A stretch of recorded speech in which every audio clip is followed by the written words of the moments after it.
We'll get started with today's webinar. Today we have Anna Leonhard and Charles Bentley in the studio with us to take questions and provide answers to the Medicaid application process. Housekeeping items before we get started.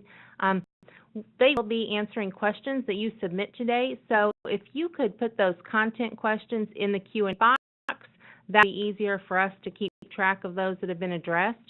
If you have questions regarding any technical difficulty or something like that that we may be able to assist you with, we ask that you put those in the chat box. There aren't multiple slides for this presentation, so you will be seeing the screen, the information on the screen as it is throughout. However, Charles and Anna will get started with some questions that were previously submitted, but as they're doing that, please feel free to submit any and all questions that you may have. And with that, I will turn it over to today's presenters.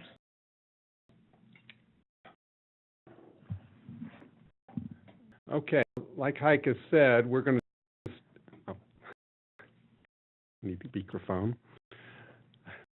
Okay, we're going to start out. We're just going to go through there were a lot of questions submitted previously from last webinar we did on June 11th. So we're going to start, and Anna is going to start reading through some of those and the responses, and these were posted on the DMH website, and the address is on the screen here. If you have other questions in relation to our follow-up to some of the responses that as we go through these questions, we'll be looking at the ones you submit real time, and we can then just answer those as we're going through also, rather than wait to hold those to the end. But we're going to start with some of the questions we previously submitted just to get things started, and I'll let Anna start now with those. Good morning. So the first question we have is the first questions we have will be about the application process itself. In the event that the client has a guardian, do both the client and the guardian need to sign the application? And the answer to that is if the guardian is not a conservator, either the guardian or the applicant can sign, but the signature of both is not required. If the guardian is the conservator, only the conservator can sign the application. If the applicant is physically unable to sign an application. In case, if an applicant without a conservator is unable to sign, either a relative or guardian may sign the application. If the client is unable to assign other paperwork, please contact that Medicaid eligibility email address, which is on the slide on your screen, to let us know about that situation, and we can follow up with you to see what needs to be done. Check their current case status. The website, mydss.mo.gov/healthcare, and you can click Check My Status. If any DMH facilities have questions, they can again email that address that's on the slide. The Mo Health Net for Adults application.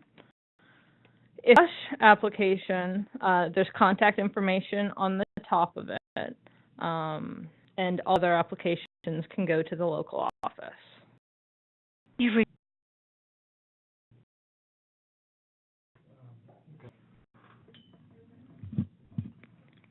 Okay, we've got a follow-up question that's in the chat box, and please those in the Q&A, send them into the Q&A if you can. But this question is, what if someone has power of attorney or MA, do they sign the app or the consumer? If it just has power of attorney, they can sign the application, or the consumer could sign the application. So if a person with power of attorney is not a relative, FSC would want to see the document that gives them power of attorney status, but they sign the application. Someone also said we're going to be covering SOAR, and I was going to say, but they followed that up, that if you have specific questions about that, go ahead and submit those, and we'll address those if we can. How long does it take for an application to be processed? that really depends on how quickly you get the consumer or the people helping the consumer get the information to FSD. For applications based on disability, the time frame is 90 days for it to be considered timely processing of an application. But a lot of times, if the application can be processed in a much shorter time, when FSD gets the application, they see what's needed, they send out a request for the information. If it's for a person applying based on disability who's not receiving your SSI, they will then get medical records to establish the disability. And sometimes that is what holds up the application. And that's why the federal law gives them 90 days to process an application. But in those, it's really dependent on how quickly we get the medical records to FSD to establish the disability.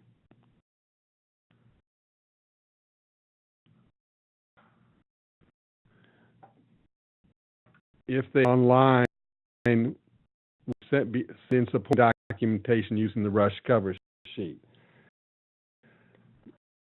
And do that, but it's really, if you're sitting down helping someone initially doing the application, and it meets the definition of somebody that could apply using the RUSH cover sheet, it's just better if you just download the application, print it out, fill it out, and then submit it either by fax or the scan and email, or mailing it in cover sheet.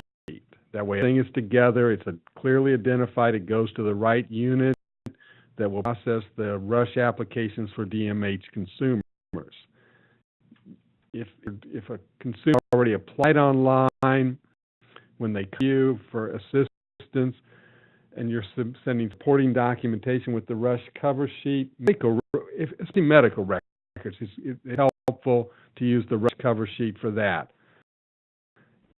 I'm not helpful it is if it's just submitting bank statements with the RUSH cover sheet when you didn't do it initially. Do you have thoughts on that, Anna? Well, online, it's processed by a specific team that does online applications. When it's submitted with the RUSH cover sheet, there's a special team that does those as a priority. So anytime that you think it's RUSH, don't submit online. Submit it with the RUSH cover sheet to the contact information on the top of the RUSH cover sheet. If you're submitting verification after the fact, that's not going to pull it over to a different team to be processed. So there's not really any reason to use the RUSH cover sheet. Well, here's the question. I'll read it and you can. Okay. I'm going to read. Someone's asking. They have a couple of clients that are receiving SSI, but they were denied Medicaid, and how to overcome that. We need specifics on the situation, and they should email it at that address there at the bottom of the screen. Monitored both by Anna and myself. Usually Anna would be the one that would look it up, see what happened, why they were denied, and she would give you specific information on what needs to be done to help the person get Medicaid.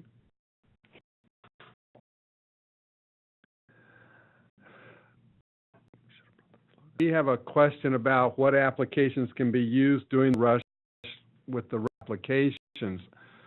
Primarily, it is for people that it needs to be a DMH consumer in one of our DMH programs, and we have a flow chart on our website that...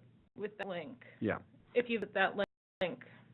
Yeah, that will show you, kind of get you through, but basically it comes down to, is it someone that is a DMH consumer who's applying based on disability, and your agency has access to medical records that can be used to help them establish the disability. They're already receiving Social Security and SSI, and you're going to be assisting them in gathering other documentation.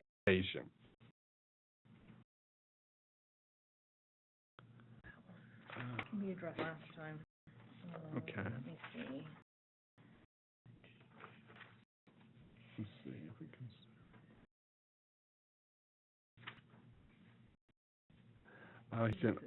About A consumer who had Medicaid coverage and they missed the deadline to send in their annual review form, or their reauthorization form, as some people call it, can they submit the authorization form, or must they submit a new application? And there's got some specific policy on that, so Anna will tell you what that is.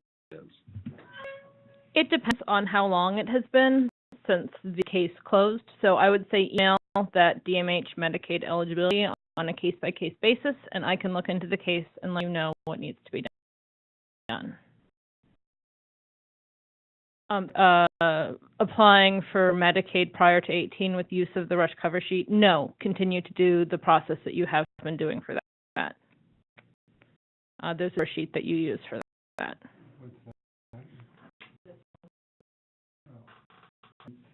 I don't know what they are. It's the early release.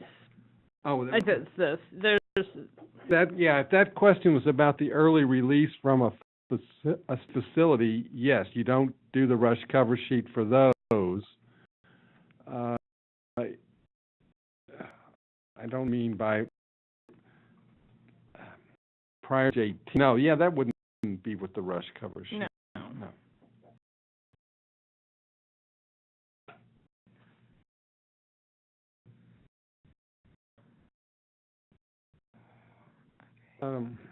Okay. We have a question about a child who has a disability. They fill out a CHIP application or the MoHealthNet application for people with disabilities. They could probably qualify either way. I don't know how many disabled children are on Medicaid in Missouri, but there's only about 2,000 children receiving Medicaid based on a disability. So you have a lot more children that have disabilities. They're even receiving SSI, but they're actually receiving just through the MoHealthNet for Children's program, which includes CHIP category. So it sort of just depends on the client's situation. The MoHealthNet for Children covers all the same benefits that Medicaid for the elderly, blind, and disabled, for disabled children, would cover. They're living at home with their parents. The parents' income is going to count either way. If you're HealthNet for Children, they do not need verification of assets. There's no asset limit for that category. Sometimes that is just the easier category to apply. So in some ways, it's individual decision. What you want to do is if you have a child who applies for MoHealthNet for Children and they do have a disability and they're ineligible for some reason, I think you would send an email to us and we could look into it to see whether it would be better to go ahead and submit an application based on disability. I'm going to ask a worksheet for those under 18 who are applying. If it's yeah. Okay. If you're talking about a person that's under the age of 18, they can apply for Medicaid at any time. They can be covered through the MoHealthNet for Children's program. They can also be covered as a disabled child while they're age 18. If a child who, if you're helping a child apply based on disability while they're 18, that's when their parents' income is going to be considered, and you're not through the MOCDD waiver, you would use the rush cover sheet. Just a regular application for a person with disability who happens to be under the age of 18. We do have some situations where the parent's income or assets would make the child totally ineligible for Medicaid until they turn age 18, when considered an adult, and their parents' income and assets are no longer considered. So in a situation, there's a special cover sheet for that situation. You're either, if you're seeing an application early for that person. So those who are at 17.9 based on Div Guideline 32 rules, where is the separate cover sheet at? We'll look at that rule and see what that actually says, and we'll answer that question with a written answer.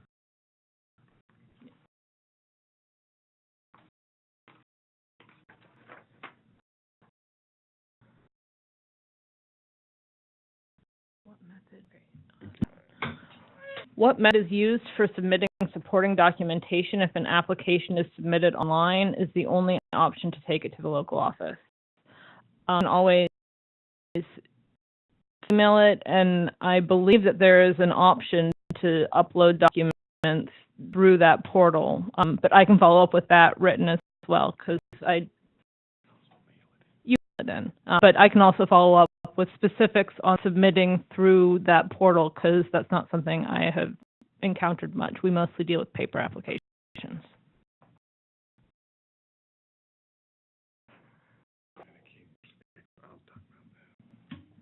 A question, is there a way to get a list of Medicaid expiration dates for all of our consumers? Okay, first of all, Medicaid does not have an expiration date.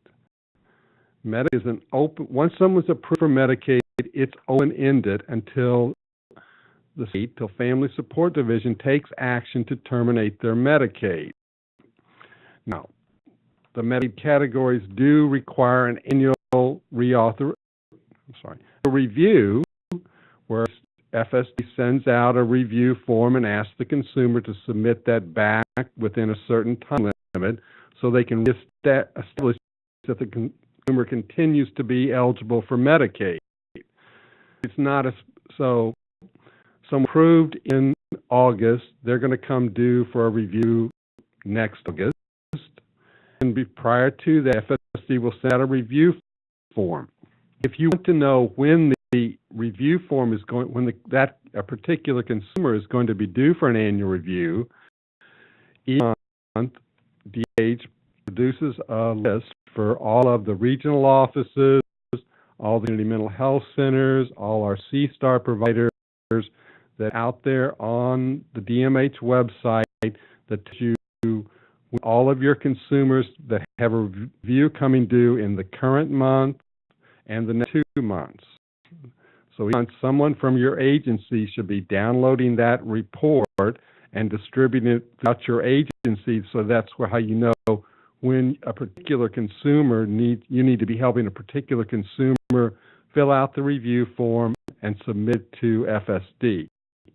But the data itself, you get a list of when all your consumers are Medicaid's going to end or expire today, because when it doesn't expire, there's no end date on their Medicaid at this time. And today, it would say they're due for an annual review next May. Lots of things could change between now and next May. So really, if you want, what you need to do, and on our DMH website, there's an instruction sheet on how to use that report and submit the annual review forms.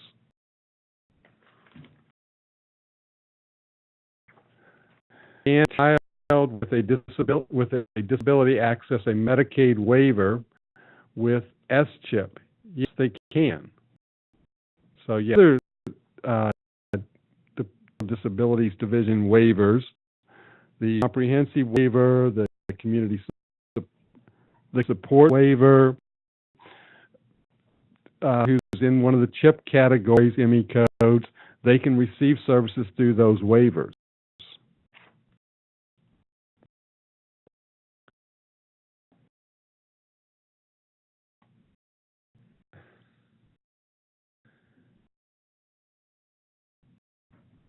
FSD is the Family Support Division.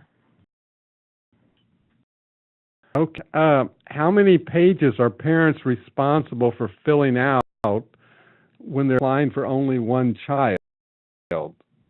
Yeah, you should complete the entire application. You're applying for a child based on disability.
Yeah, we're back. You can hear us now, I think. So what happened? I don't know. Anyway, I don't know where we cut out, but I guess I'll go back to the last one I was addressing was about the SSI and Medicaid. And what I was saying was, the question was, does applying for Medicaid automatically qualify a person for SSI? And the answer is no. They're two totally separate programs. SSI is administered by the Social Security Administration. Eligibility is determined by the Department of Social Services Family Support Division. So to get SSI, you have to apply through Social Security, because if you are on SSI, the Family Support Division doesn't need any medical records to establish your disability. Also, if you're applying for Medicaid based on disability and you're not receiving Social Security or SSI, Family Support Division will require that you apply for SSI and provide them documentation of that application prior to them approving you for Medicaid. But you actually apply totally separately for SSI than your application for Medicaid. And also SSI, being SSI or applying for SSI does not automatically get an application to Family Support Division for your Medicaid. You have to apply separately for your Medicaid. Then there was an question about insurance. So do they have to provide their insurance card to apply for Medicaid? You need to list on the application that you have other health insurance, and FSD will then want some documentation of who the health insurance is through. What insurance card is a good documentation, but if the person have that available, maybe other things you could submit. If they have the insurance card, that's the best thing you can submit to make it go smoother. If you don't have that available, you can email and try to figure out on an individual basis what can be used.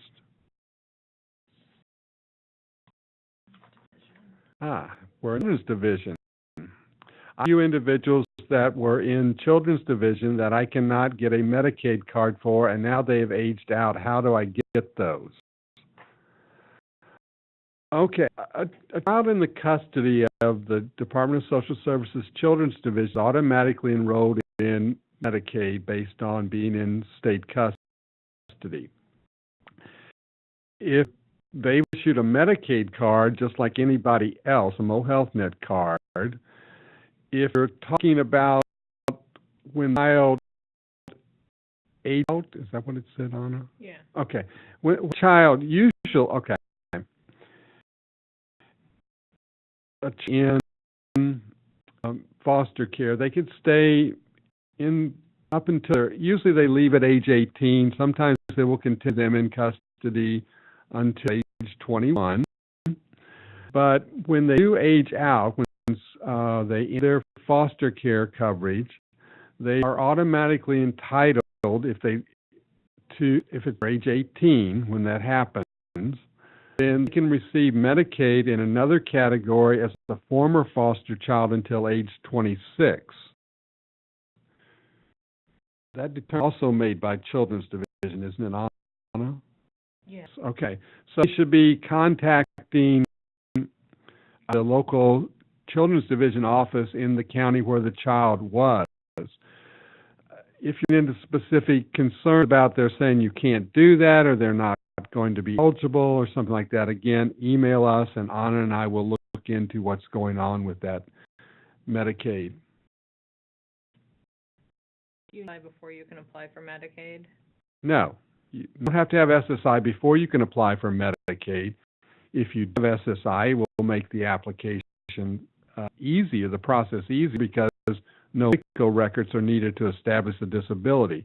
But we see a lot of people, sometimes people think it takes a long time for Family Support Division to do an application based on disability because of establishing the disability. But generally, it is much shorter than the length of time it takes Social Security to establish disability for SSI or for Social Security disability. So if you have a person you're working with, they have a disability, you should go ahead and help them apply for Medicaid at the same time, and you just have to submit the separate medical records to Family Support Division to establish the disability. Some email and fax numbers to submit applications can be found. If you're using the RUSH cover sheet, it's on the top of the RUSH cover sheet. If it's not a RUSH application, there's contact information on the website. You can search by zip code, and it'll pull up all of the local offices. You can fax or mail it into any office. Email it, you can email it to the contact information on the top of the RUSH cover sheet. That cover sheet can be found at the top link on this slide. And if you have any questions or you can't find the local contact office information, just email me and I can get you that link.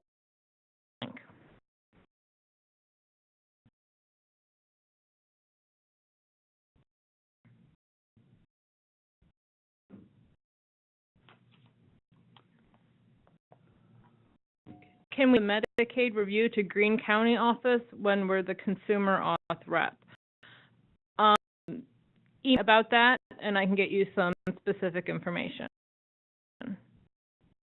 Generally, for the Medicaid, for the annual review forms, you would never use the RUSH cover sheet process though for the annual reviews. You can then basically any FSD local office, right, and they will from there will go. FSD will assign it to a worker in the where they wanted that case processed. And the case stays open when the annual review is processed. So there's no reason it needs to be processed as a RUSH. The case won't close once you've submitted it.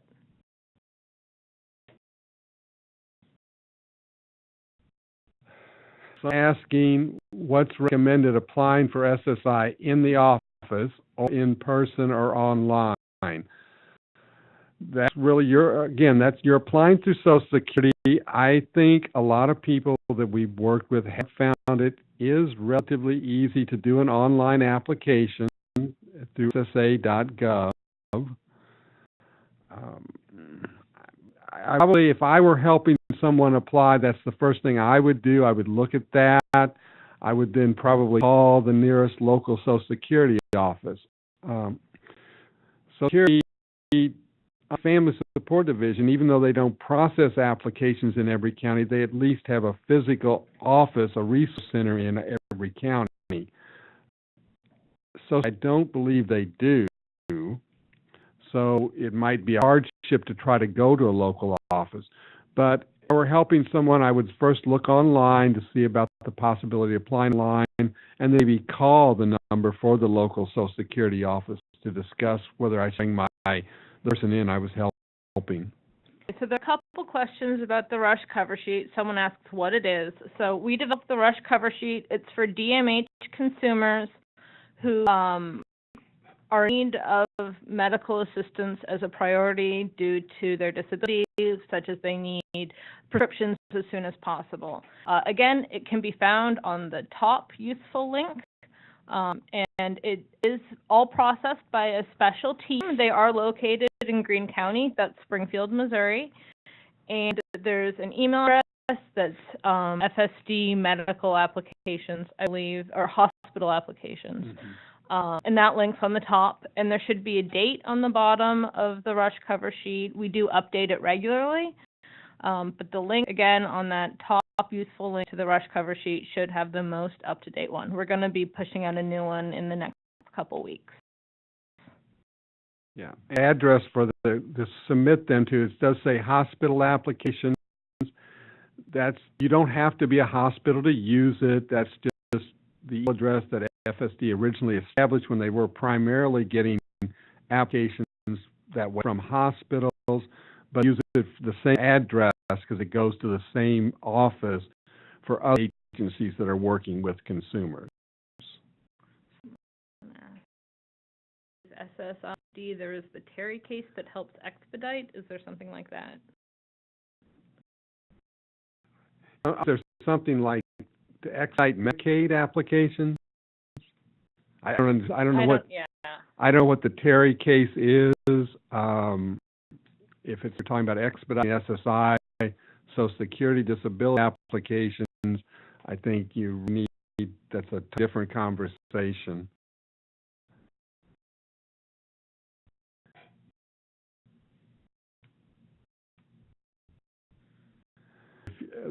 Saying that if you can locate a core case manager, they can help expedite SSI and SSD applications and help a person with that process.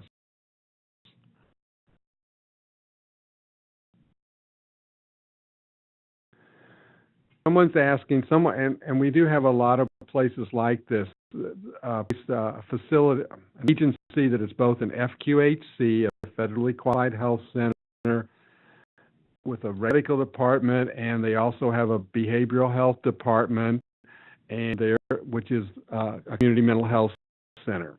So the question is, can we only use the RUSH cover sheet for behavioral health department? The cover sheet is a process that we worked out with Family Support Division to help speed up and get quicker decisions for Department of Mental Health clients. So if you're both a CMHC and an FQHC, the RUSH cover sheet should only be used for consumers that you're seeing in the Community Psychiatric Rehabilitation Program or their DMH program. Clients recently diagnosed with stage 4 kidney failure. Can Medicaid be expedited?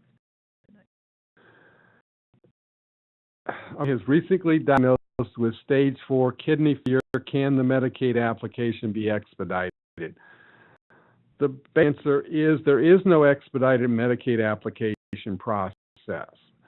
A person with stage 4 kidney disease, the sheet again, that process, which is to help speed up applications for our Department of Mental Health consumers, you wouldn't use that for someone just because of having kidney failure. And I realize that some people with kidney disease could also have a mental illness or be one of our consumers. But, okay, a person has, again, all Medicaid applications based on disability. How long it's going to take to get the application approved is going to be based on how quickly you get the information to Family Support Division. So if a person has kidney disease, other serious illness, and that probably is be the basis of their disability. If that person is receiving Social Security or SSI, then no records are needed to establish a disability. It's how quickly that application will be processed would be dependent on how quickly you get other documentation to Family Support Division. And primarily that other documentation is only going to be documentation of any bank accounts that they have, what are the balances. They have life insurance or health insurance, they'd want verification of that. They have if the person is still working, they would need verification of the income. If the person has a spouse that's working, they need verification of that income. But a lot of people receiving based on disability, the only income is going to be either Social Security or SSI, which FD does not need anything to verify that because they get that verification directly from Social Security Administration. They would probably have some type of checking or savings account. You'd need to send the bank statements to verify that. A lot of times there is no other information they're going to need, so it's just a matter of getting that to FSC quickly, and they will make a quick decision. If it does happen to be a DMH consumer with kidney disease, you could again email that DMH email address there, and Anna can make sure they've got everything and maybe get it sped up a little bit. I've always used the RUSH fax sheet to send my eligibility review. I'm not going to break anything by doing that, but you don't need to fill that out. Again, it doesn't need to be processed as a RUSH because the case is already open. So you can still send it to that contact information, to that fax or email, But you don't need to waste your time filling out a rush cover sheet for something that's not rush. But again, if you want to, you can. Right, but you send it in with that rush cover sheet, it does go to that specific unit that is processing DMH applications, and they get it. If it's already an active case, they're going to forward it on to someone else because they're not the ones doing the annual reviews. But again, it's not a big problem though, because again, the person is already active, and they're a day too late getting the review to the right office. FSD still has a record that they did receive it. It's not going to cause the person to lose their Medicaid. But it causes it causes more work for the team that processes the rush applications. So if possible, don't include it unless it is needing to be processed as a rush and is an application. We're getting questions in the chat box. If you guys could please put those in the Q&A section. The chat box is tiny, so it's harder to read.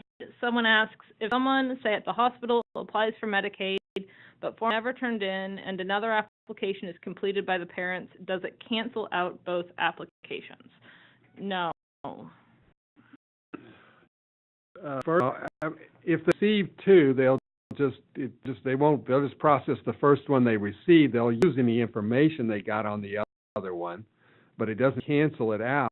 And if they filled one out at the hospital, but it never got submitted, FSD doesn't know anything about it.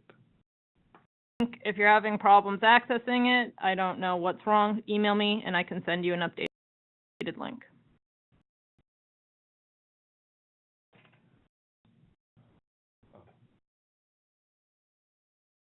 For Consay benefits, do we have to turn in a copy of their direct express card balance? No. Policy is we can take client statement. The trick to that is you need to write down the amount on the application. If you leave it blank, they will request verification. We can be calling in and reporting the balance, but it's much faster to just write down what the current balance is during the application process. A fax number or a cover sheet for DMH. It's a DMH concern that you have questions about. You just have general questions about Medicaid. You can email us at that dmh.medicaid.eligibility@dmh.com or whatever on the screen. Email us the information or your question at that application, and if there is something we need to have you submit, Honor, I will then give you by fax. Honor, I will give you a fax number. You can fax stuff too, but it's just a question. Email that email address. If it's a DMH related, like a waiver service or something like that, that's different. If we get that question here, we would get it to the right person. Yeah.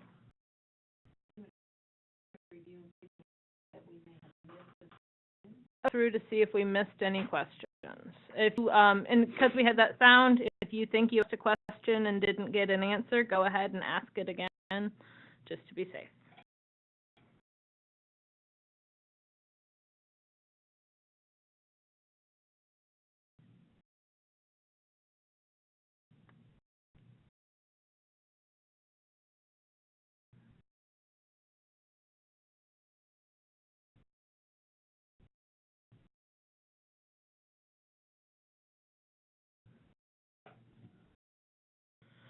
Existing Medicaid coverage misses the deadline to submit their Medicaid reauthorization and their coverage is inactive. I think we touched on that, but just email us and on a case-by-case basis we can review that. I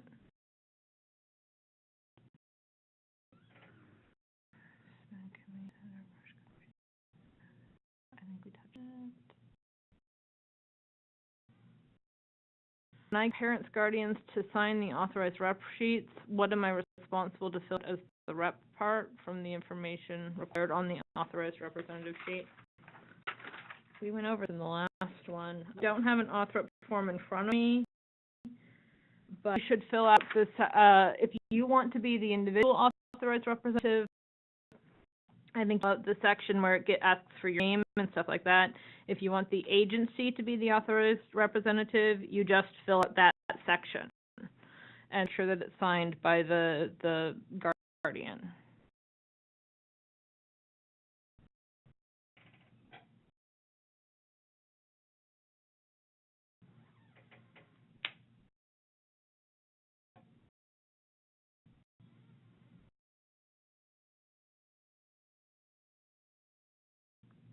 We'll follow line 32 stuff through email.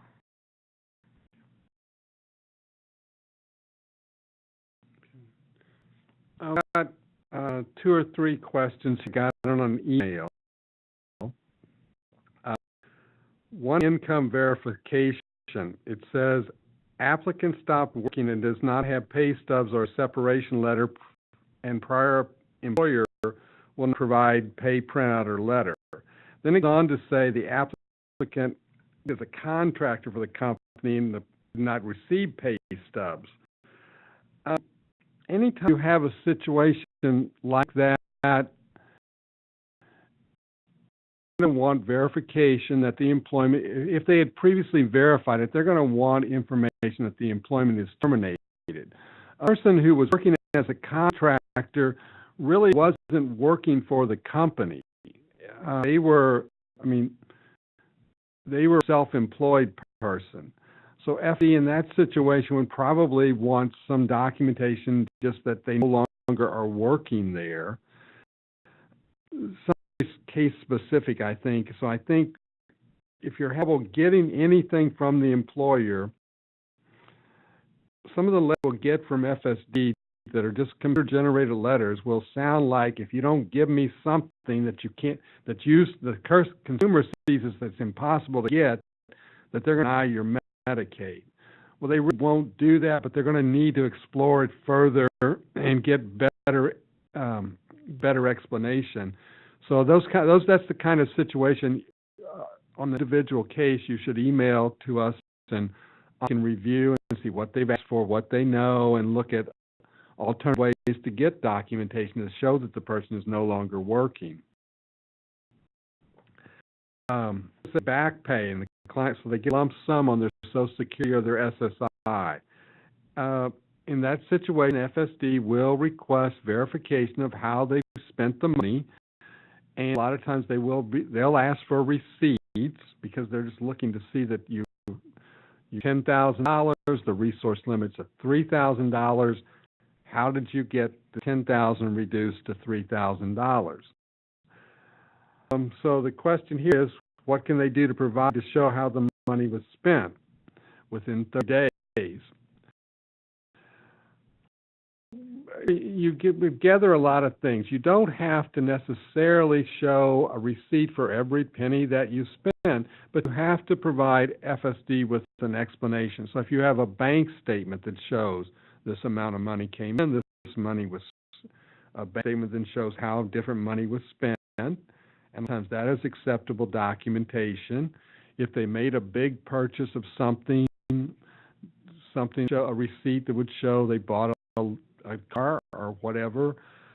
If they paid back a loan to somebody or something like that, just a statement from the person. And how long, and it's just money was spent within 30 days.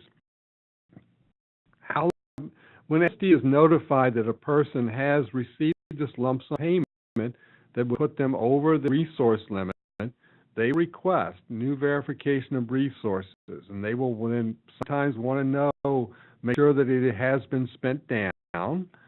How long you have to spend it depends. That's a good guideline. It's not an absolute. But at a certain point, after FSD requests documentation, they get some documentation, and it appears the person is still over the asset limit, then they will sometimes send a second request, which gets another 10 days added on. Then at that point, if they still appear to be over the asset limit, they will send a 10-day advance notice that they're going to close the case. And at the end of that 10 days is the earliest they could close it. But anytime in that process, if you can documentation that the assets are below, they will stop the closing action. So those kind of problems, those are the kind of things that on a regular basis ANA has to help people with. So my client can have more than one authorized representative? Yes, definitely. This goes with only the wife signed, the spouse have to sign the author rep form. Does have to sign the authorized representative form for it to be accepted. Yeah, and the question was, even if only the one spouse is applying for Medicaid, but if a couple live together, even if only one's applying, the spouse need to also sign the authorized rep form. If someone has a camper which puts them over the resource limit and they want to sell it, you need proof of the sale and how the money was spent. So the resource limit is $1,000 now. So like if they sell it for $4,000, yes, Family Support Division will want to know that they've spent the money, that they don't have resources over the limit. On that it's been sold, no, we typically take a client statement unless it's questionable.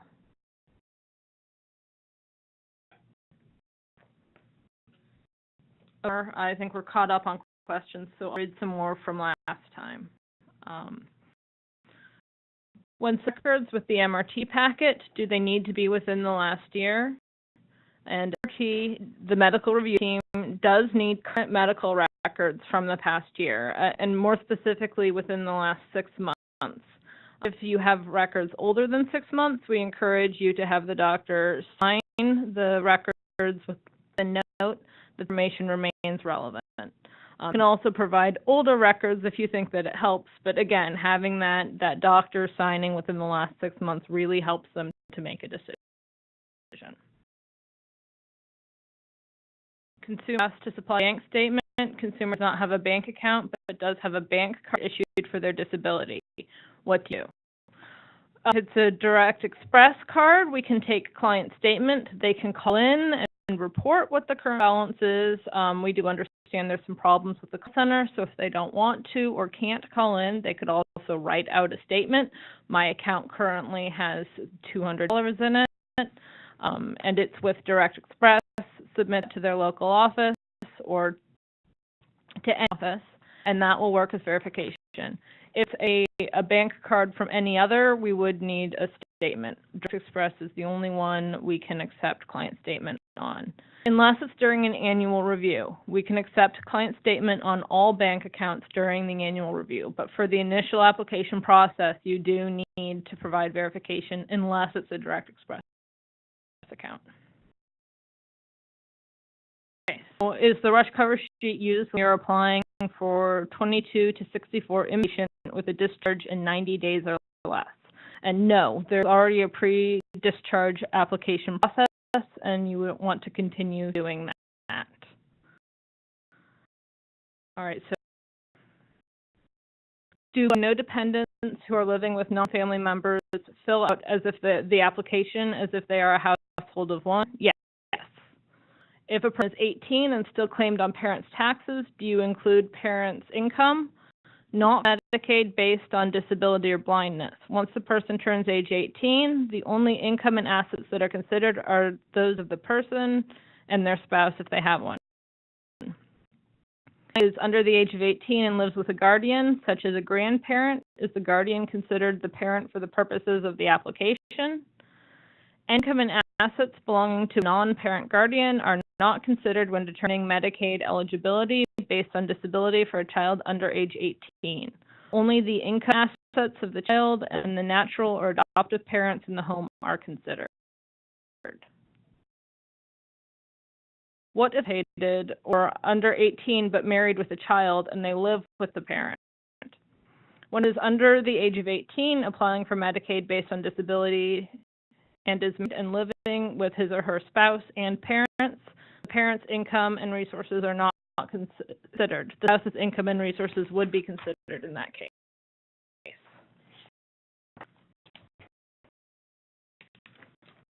See a question about the web address. If you have problems with the link, I don't know. They were changing it yesterday, so it's possible the link broke. Email me, I'll get you an updated one. Working in a sheltered workshop, should this be reported? Income of the consumer should be listed on the application or reported within 10 days of the start of employment, including earnings from a sheltered workshop. Sheltered workshop income is excluded. FSD does the budget for the eligibility determination, but Family Support Division will need to identify the income is from a sheltered workshop. Income qualifies the client for impairment-related employment expense deduction if receiving Medicaid in the Ticket to Work health assurance category. So you want to report it if they have it. So if a client has a retirement account at their job, such as a 403B or a 401K, does it count against their asset limit? Retirement accounts such as 403B, 401K, and IRAs, which belong to the Medicaid client or their spouse, are available asset regardless of whether a withdrawal has ever been made. The amount considered as available as a resource to the client is the amount that the person could receive after any applicable penalty for early withdrawal.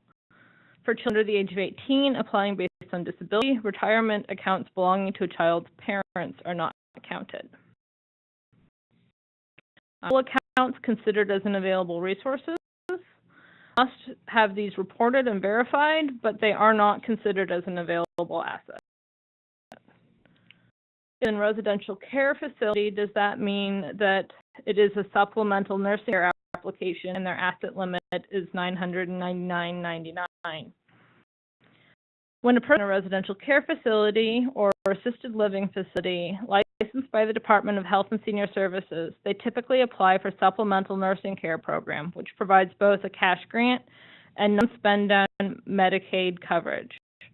The asset or available resource limit for SNC for those persons aged 65 or over or disabled is still $999.99 for an individual and $2,000 for a married couple.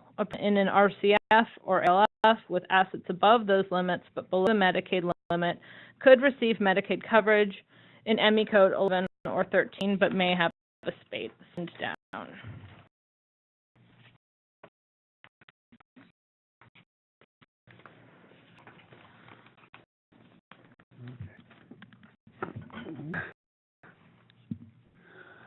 We had a few questions submitted about the Ticket to Work health insurance program. First, does the Ticket to Work program only apply to the individual applying for Medicaid, or does it apply if a person's spouse is working and makes over the $1,080 limit, which is the $1,080 is the substantial gainful activity amount?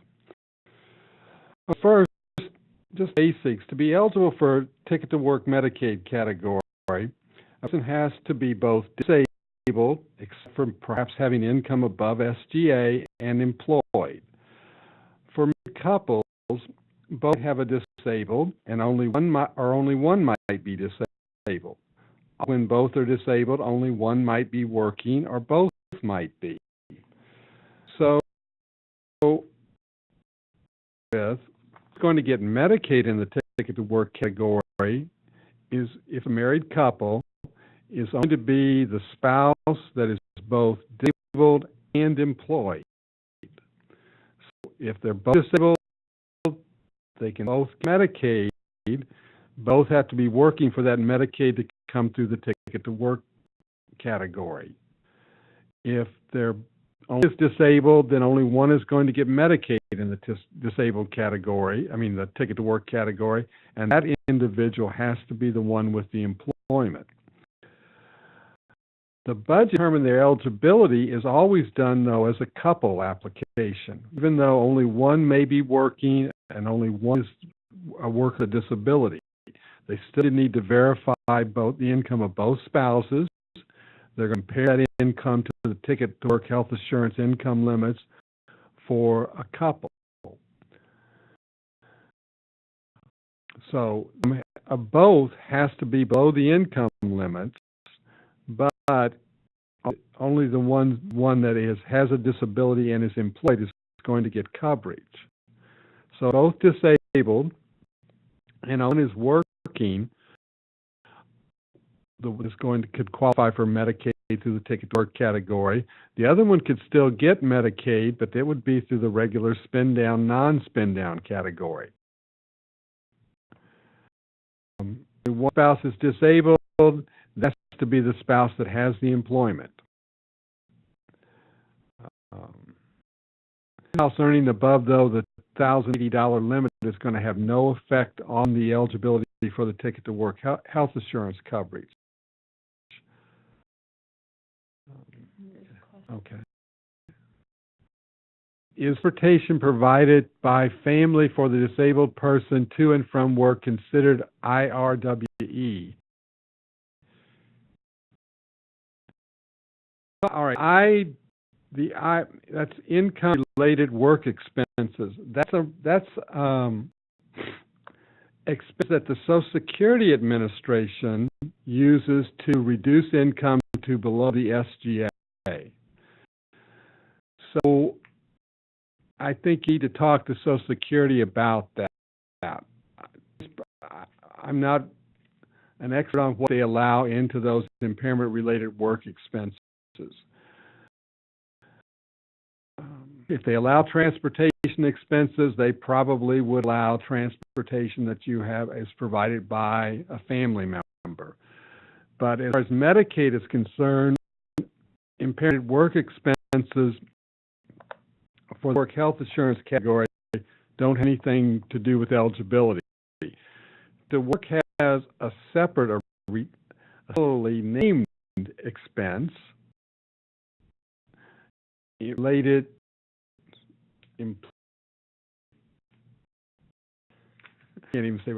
impaired related employment expenses is for expenses that the person has to allows them to work.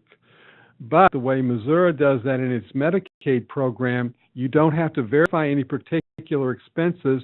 You automatically get that deduction based on the amount of earnings you have. For the Medicaid, for the Ticket to Work health insurance category, you get the impairment-related employment expenses are equal to half of whatever your earned income is. A person with $2 earned income from their job get a $100 impairment-related employment expense that's deducted from their other income. If they have a $500 job, they get a $250 deduction.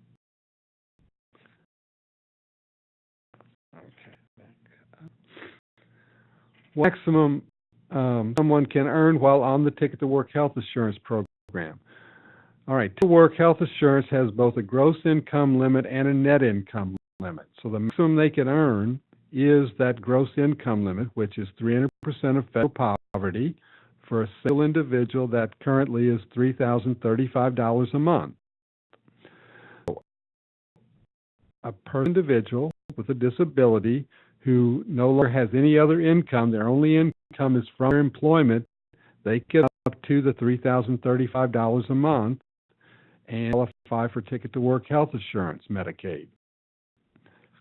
Gross income limit for a married couple is $4,115. So if you had a disabled person who's working and their spouse also has no other income, then the disabled went up to $4,115 and qualify for Medicaid under Ticket to Work.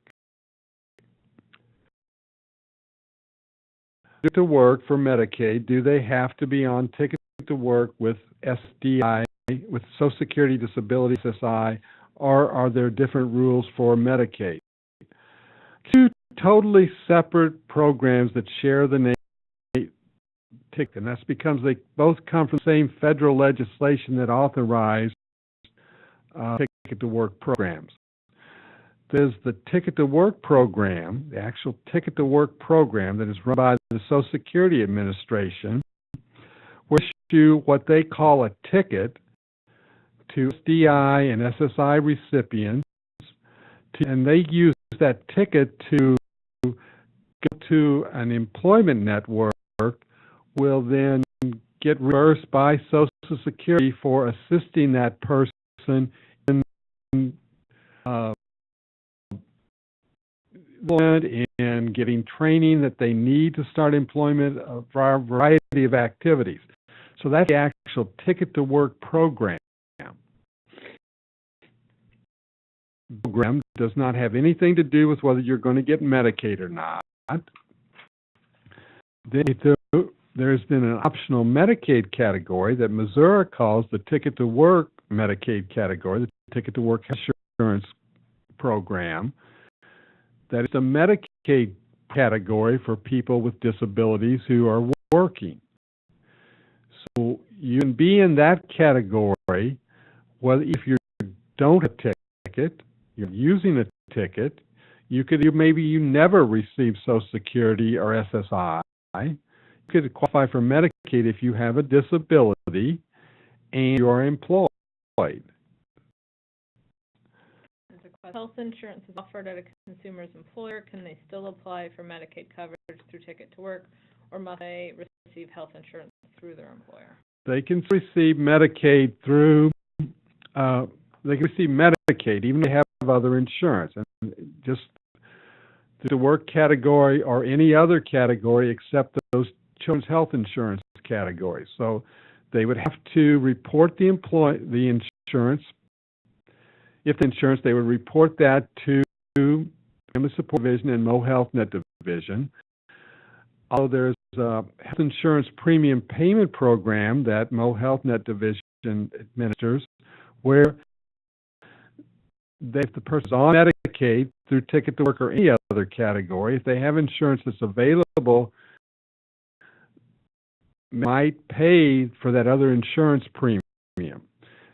Yes, the other insurance would be billed before Medicaid, but then Medicaid would still cover anything the other insurance doesn't cover, or for co-pays, deductibles.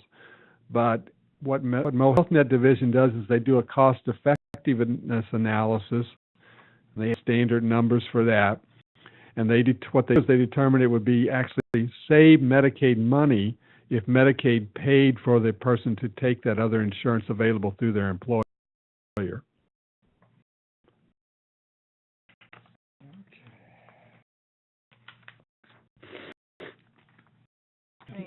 No question.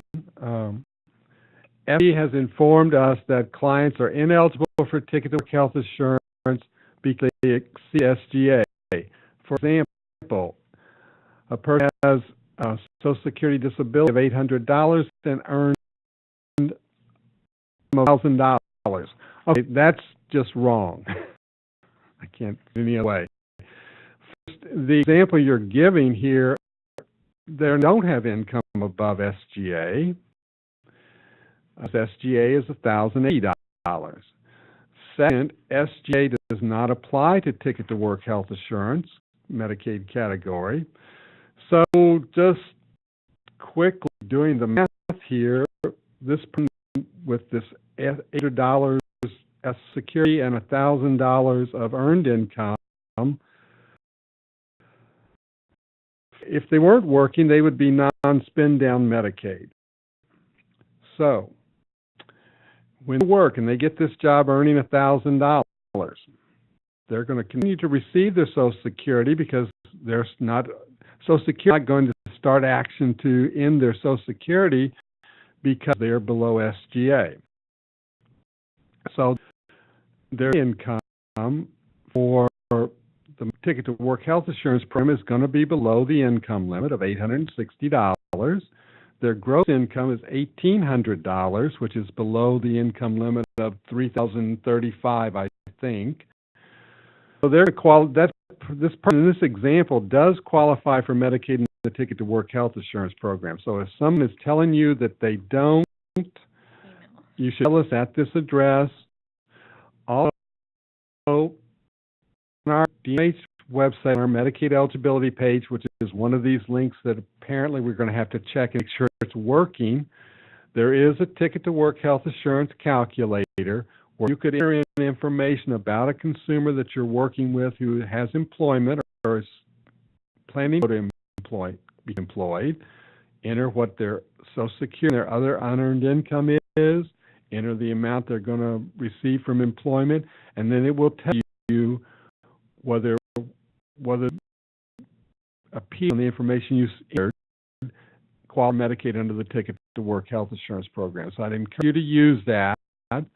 If you see somebody that looks to you like they would be eligible, you're being told by FSD that they're not, then I definitely want to send that in, because there's probably misinformation or some just doing something wrong, and that happens occasionally.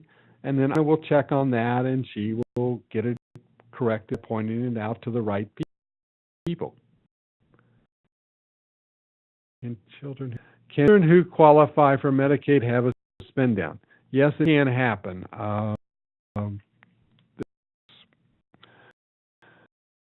Probably 50 or 60 DH consumers who are under the age of 18 that have a spend down.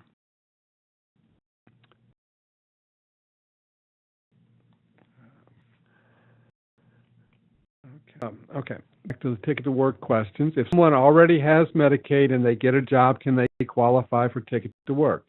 Yes, I mean, that's part of who the program was designed for. If a client has been approved for Mo Health Net coverage, and they are employed or they become employed, FSD would just need to verify the income that they're receiving from their employment. They would then do to determine if they qualify for Medicaid under the Ticket to Work Health Insurance category, or they remain in the regular spend down, non-spend down category. Some people that might qualify for both categories. In that case, FSC would give the consumer a choice. Would you like to be in the Ticket to, and the coverage, I want to say this up front, the coverage, whether you're in the Ticket to Work Medicaid category or the regular Medicaid category for the disabled, it's the same coverage. But FSC would say to you, would like to have Medicaid through Ticket to Work with, say, for example, a premium of $40 a month, or would you like to be in the Mo Health Net for Disabled category and have a spend down of $400 a month? They give the consumer that choice. Most time, the consumer is going to choose $40 that they have to be responsible for rather than $400. But there are circumstances where they would make the other choice because the Ticket program is a true premium program. You have to pay your premium in order to have coverage. Through the Spend Down program, you don't actually have to pay it. You can pay it into Mo Health Net like a premium, but you can also use medical expenses that you submit to Family Support Division to meet your spend down. In certain situations, the gap between the spend down and the premium, usually it is rather large. Sometimes it's a lot closer, and so sometimes people do make the other choice. And on page 2 of 7, Adam, there's a box that says, I work and pay income taxes and want coverage under the Ticket to Work program. If that's not checked, the processing person probably will approve them for spend down without asking. So if you think they may be interested, I'd go ahead and check that box. Right. It's almost in the best interest of the consumer, if they're working, that you always check that box. That way, FSC will always look at both categories and give the consumer a choice of which one is best. But we do see them, and they just haven't checked that box, and then it can be solved. Anna usually needs to just she has to request a statement from the person saying, I want to be in Ticket to Work, and then it gets corrected, but it causes a delay, and they have months that they're a spend down when they could have been Ticket to Work alone. Okay, so there's a question in the chat box. Okay. I think they should connect with the CWIC through Paraclad in St. Louis or Missouri, PA for the rest of the state. They should be able to reconcile both programs, Ticket to Work Insurance and its effect on Medicaid, very customized also. I guess that's not really a question. Okay. Living centers, a lot of overlap with DH consumers and people that also can receive services from Centers for Independent Living, and they can help you also with issues are related to work health assurance or any resource limit for Ticket to Work. The asset limit for the Ticket to Work Health Assurance Medicaid category is the same as it is for the elderly, blind, and disabled. Currently, it's $3,000 for a single individual, $6,000 for a married couple.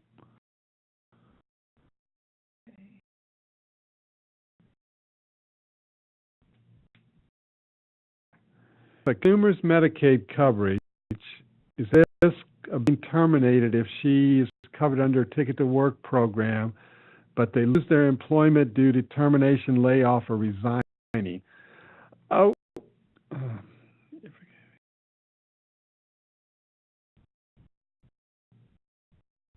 Question is about someone who's receiving Medicaid in the Ticket to Work health insurance category, and then they lose the job, so they become unemployed. Are they at risk of losing their Medicaid? No. What you would need to do is you would report the loss of employment to Family Support Division. They would get documentation that the employment is terminated. Which would then make the person, if the person is no longer employed, they're not going to be eligible for Medicaid in the Ticket to Work health insurance category. FSD would not just automatically close their Medicaid. What they would do is they would look further. Does the person qualify for Medicaid in the Mo Health Net for the regular Medicaid program for the disabled? And they would for that category. So since they were eligible for Medicaid in the Ticket to Work health insurance category, we know that they meet the disability requirement for the regular Medicaid category because it's the same, except it doesn't have the SGA requirement for Ticket to Work. So while they were working, they might have been over SGA, but now they've lost that, so they're definitely under SGA, so they're still going to qualify for regular Medicaid based on disability. Asset limit for Ticket to Work and the regular Medicaid for the disabled is the same. So if they were eligible for Medicaid under Ticket to Work, they're still going to be eligible on assets for the Medicaid for the disabled. This comes down to an income determination. So FSD would do a new budget. There'd be no any earned income, and determine whether the unearned income of the person and any income that their spouse has, does that their Medicaid for the disabled a spend or a non-spend down? So they do those determinations. They would send the person a notice that says you're no longer eligible for Medicaid in the Ticket to Work category. Your Medicaid is going to change for whatever words they use, Mo Health Net for the disabled or age blind and disabled. And would say, sometimes, depending on the situation, they might go from having a premium under Ticket to Work to no spend down and no cost that they have to meet in order to have Medicaid as a non-spend down. Or it could also result in, a lot of consumers like this, where while they're before work, they might have had a $200 spend down. They go to work, they get in the Ticket to Work category, they have a $40 premium. When they lose a job, they go back to the spend down category. The spend down will go back to $200. So FSD would notify them of the new spend down amount. Is there a term other than home and community program?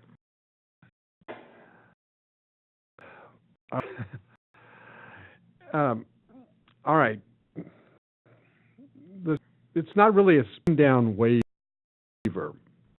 Spend down waiver. There are certain categories of Medicaid that don't have a spend down. Let's take it to Work health insurance category, which has premiums instead for some people. Then there's the home and community. There are some home and community-based waiver programs. Category. I'm sorry. Start over. There are home and community-based waivers. The state has. I think we have 6 or 7 of those, which they provide services to people that are receiving Medicaid in order to them not having to be in a facility, essentially. 2 or 3 of those waivers are administered by Health and Senior Services. We have 4 or 5 that are administered by the Department of Mental Health. 2 waivers. For 2 waivers have special Medicaid eligibility rules. The NDD waiver that DMH has, which is also called the Sarah Lopez waiver. That also has a special Medicaid eligibility category if it's for waiver services. Over at Health and Senior Services, they have a home and community-based waiver program that they refer to as their aged and disabled waiver. It's for people over the age of 63. It also has a special income limit, which is about $1,311. I think we covered this in some of our webinars. If you're below that, you don't have a spend down if you're authorized for services through that waiver. But other than that, there are no waivers of spend down. So it's not really a waiver of spend down. It's that if you need those waiver services in that particular waiver and you're on the income limit for that waiver, you won't have a spend down.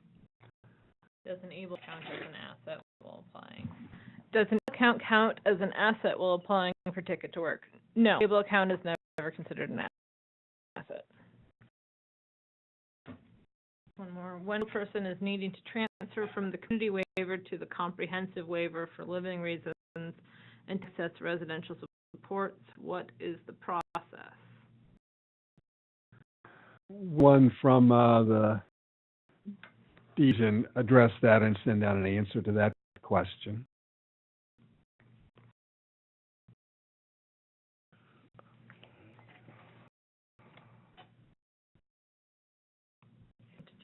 Okay, we're ready. We have some general questions here.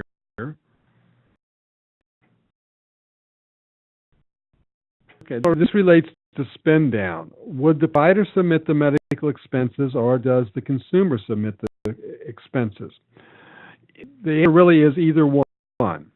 Either the provider or the consumer can submit the expenses to Family Support Division. Each month, if someone's on spend down, they get an invoice from the division that says your spend down, like right in August, they received a notice that said your spend down for the month of September is, for example, $200. And they have the choice to meet that spend, and you don't have any Medicaid coverage until you meet that spend down. You have a choice of sending that spend down amount to Mo Health Net Division or submitting medical expenses to Family Support Division. So then, if you choose to meet the spend down with their medical expenses, the consumer can, if they have copies of bills or something themselves, they can send it directly into that. There's an address for that to the Family Support Division spend down office, or they can request that their provider submit their bills or invoices, or they have a special spend down provider form that they can file and send in to meet the spend down for the consumer.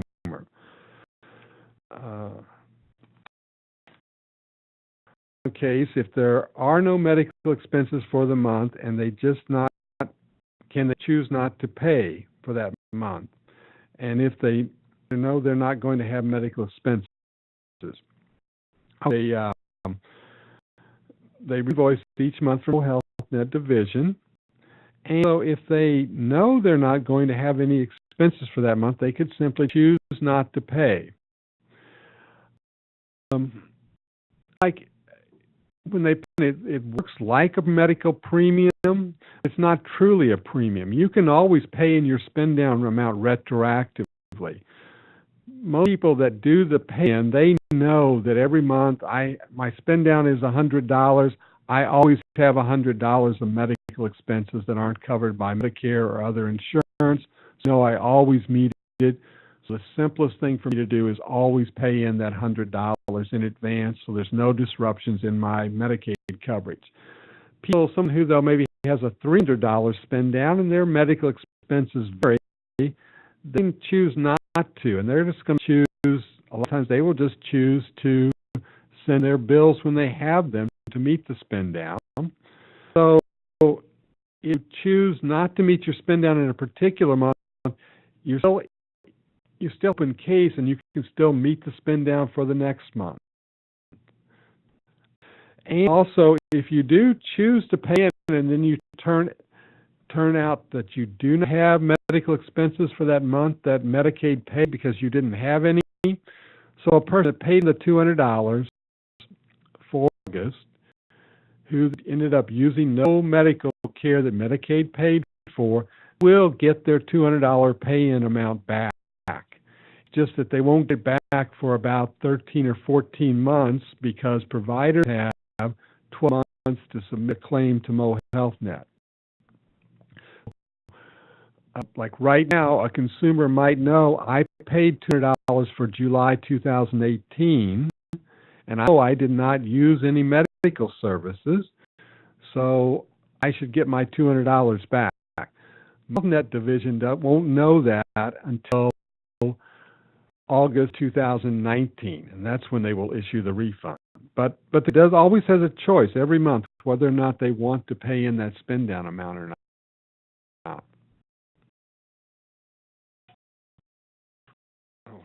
How authorized representative form held on file.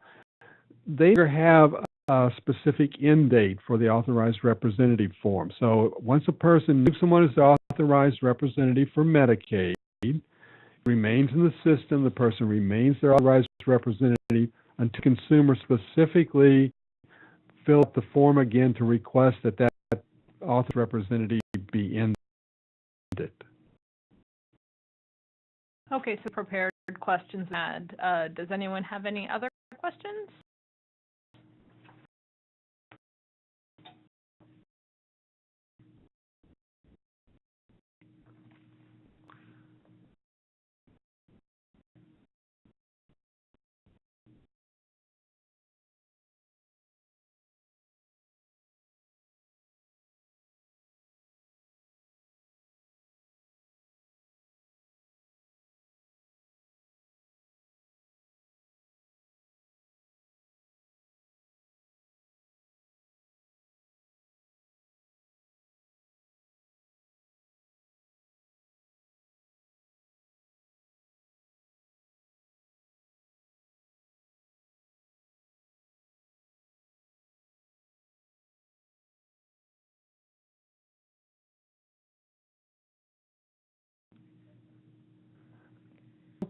I don't see other questions. Do you, Anna? Or do we do? That's the chat in the Q&A. See any other questions right now, so I think we're going to wrap this up for today. If you do any other questions you think of later, please email them to the email address on the screen, and we can address them either individually or we'll add them to the questions and answers as we publish them for this. And we'll send out an updated link because it looks like that link broke overnight.